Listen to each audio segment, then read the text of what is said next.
Welcome to your Thrive Era podcast, a show for high achieving women who are done with burnout and ready to reclaim their time, energy, and joy. I'm Shannon Logan, mom, wife, coach, and entrepreneur for over a decade. I know what it's like to juggle it all and still feel like it's never enough. But everything changed once I developed my set protocol. A simple yet sustainable way to take back myself, my energy, and my time. If you're ready to break free from burnout and finally thrive, you're in the right place. Let's dive in. Have you ever looked at your perfectly colored calendar and thought, "Jeez, why am I so exhausted?" If you're a high achieving mom running a business, you know this truth. Time management, well, it's actually not the fix. I'm Shannon Logan, mom, wife, coach, and the creator of the Whole Woman Reset. And today, I'm sharing with you the hidden strategy that changed everything for me and for the women I coach who seem like they have it all together, but secretly behind the scenes, they feel like they're falling apart. If that's you, you're not broken. It's just you're using the wrong system. See, I used to think that I just needed better time management. I planned every minute down to the second. My Google Calendar, masterpiece, no doubt. And see, yet I still felt behind all the time. At the end of the day, I was always drained and I felt disconnected from the opportunities, moments, and memories I really wanted to make. I just felt worn out.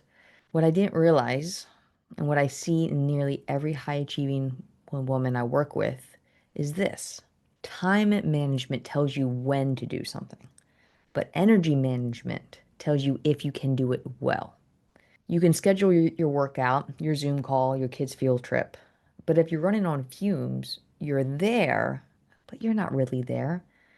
And the truth is, we're not just managing minutes, we're managing hormone shifts, emotional labor, the invisible job of holding it all together for everyone else. And none of that actually shows up in our planners, right? But it drains us, and it drains us wicked fast. So, real talk for a moment here. A few months ago, I planned my week and I had an hour blocked off for prep for this speech that I was giving. It was the perfect window, was going to let me practice it all, get comfortable, have my timing down, that whole thing.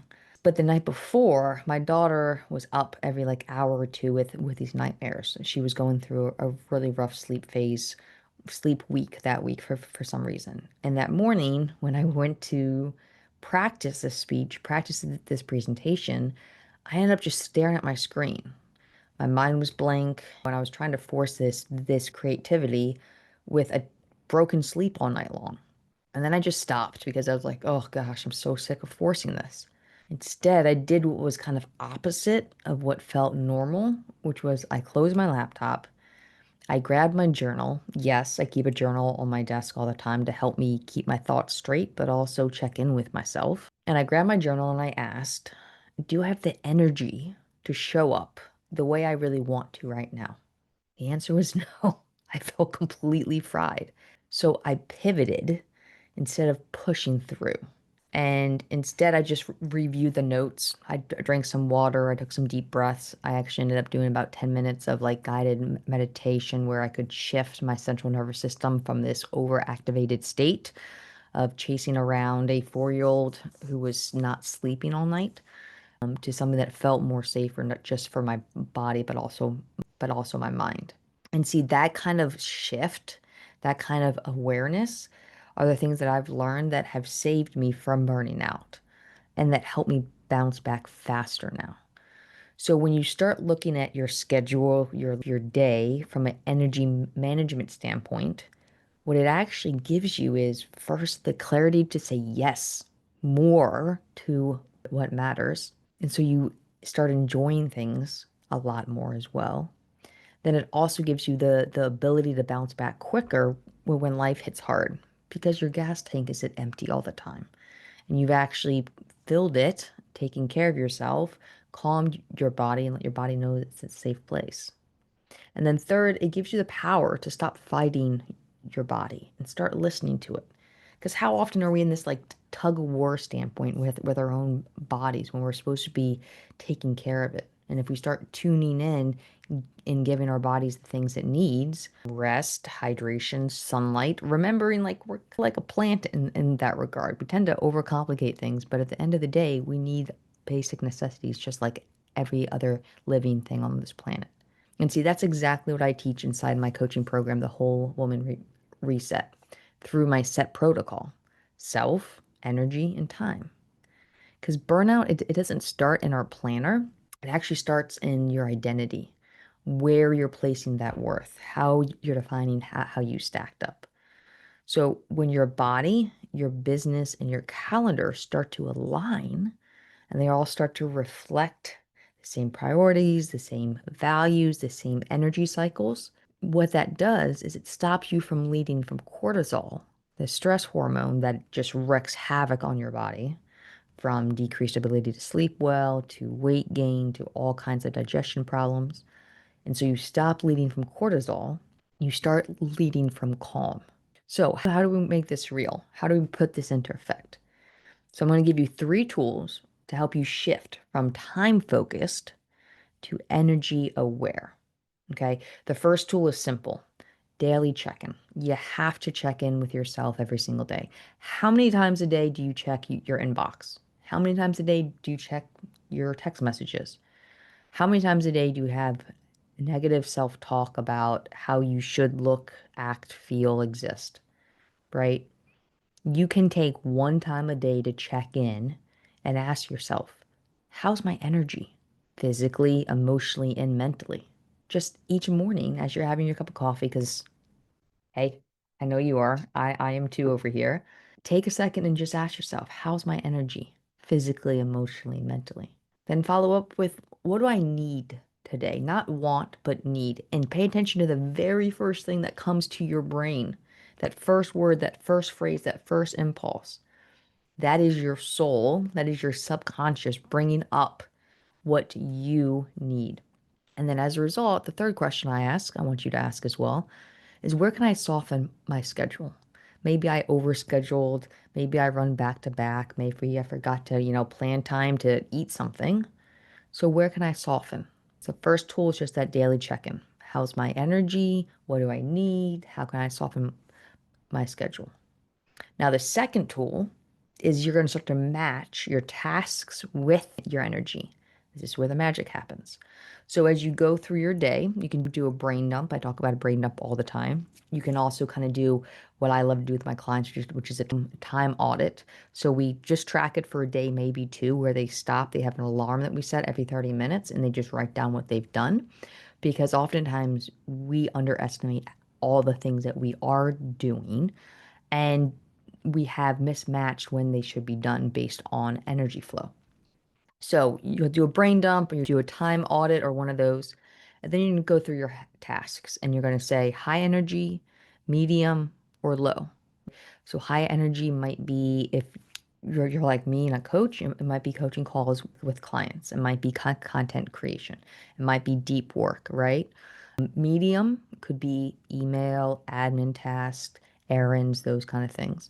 And then low energy, things like organizing, journaling, self-care, basic stuff around the house. And then you start to have an idea of where each of these fall, and you can start to plan out the day or the week based on the cycle of energy that you experience. What you'll find when you do this is you get so much more done because you're working with your body, you're working with your brain, and everything is pulling as a team instead of this like, I'm going to force myself into a 9 to 5 window and do deep work when I feel completely fried. It's not going to have the best result, right? So, what can we do to increase productivity, but also increase that energy so everything's working as a team together? So, that's the first 2 tools. The third one, your weekly energy audit. So every week, whether it's Saturday morning, Sunday night, it could be Friday afternoon before you pick up the kids. It could be a Wednesday, right? A week starts and ends with when you say. So if you know you're more likely to do it on a weekday because your kids are not at home or you have more time or etc., schedule it on a weekday. That's totally fine. But you're going to reflect on what gave me energy this week, what drained me, and what do I want to do more of? So what I like to do is I like to bring up my Google Calendar of the past week, and I go through the appointments, I go through the tasks, I go through things that are listed on that calendar, and I put a plus if it gave me energy, and I put a minus if it drained me. And then I can see at the end of the week, oh, well, no wonder I feel like crap. I spent the majority of time in energy draining tasks, energy draining interactions. Of course, I'm going to feel completely depleted and hopeless at times, right? And then if you do the plus and the minus and follow it up with circling what you want more of, then you have a roadmap in front of you. And the magic happens when you start to take the time to do it and then follow up with a slight change every week. You don't have to go for black and white. That's what people, they work against themselves. They have these unrealistic expectations because they go to make change and they expect to be perfect with it overnight. To make one small shift a week. If you do this for 3 months, 12 weeks, your calendar, your energy, your happiness will be night and day because you're paying attention to what reality is for your body, mind, and spirit, and you're making micro adjustments along the way that will actually stick. Imagine that. So, this is how you stop living in survival mode and you start building a life that works for the woman you are now, not the one that you had to be just to make it through those stressful times. Managing your time makes you efficient, but managing your energy, see, that's how we stay present, we stay powerful, and we stay at peace. So when I stopped asking, do I have time for this? And I started asking, do I have the energy to fully show up for this? That is what got me saying no more, but having a lot more joy and peace. If this hit home for you, I want you to do one thing this week. Before every task, pause and ask, do I have the energy to do this well? Let that one question guide you this week. Even if you don't take the 3 tools I just walked you through, just follow up with that one question. Do I have the energy to do this well? And if you're finally ready to escape burnout and build a life that fuels you, that gives you energy, that gives you back purpose and excitement, go watch my free masterclass, The Breakout Blueprint. And I want you to say that 3 times fast as well. It's a tongue twister. The link is in the show notes. Until next time, guys, stay present, stay powerful, and keep thriving. That's it for today's episode. If this hit home for you, don't just let it be another thing you hear. Take action. And the best way to start? Download my free masterclass, The High Achieving Woman's Escape Plan. 3 steps to reclaim your time, energy, and self. In this exclusive session, I'll show you exactly how to save over 5 hours a week, stop burnout in its tracks, and live in alignment with the real you. Click the link in the show notes and grab it now. And if you love this episode, be sure to subscribe, leave a review, and share it with a friend who needs to hear this. Until next time, keep thriving.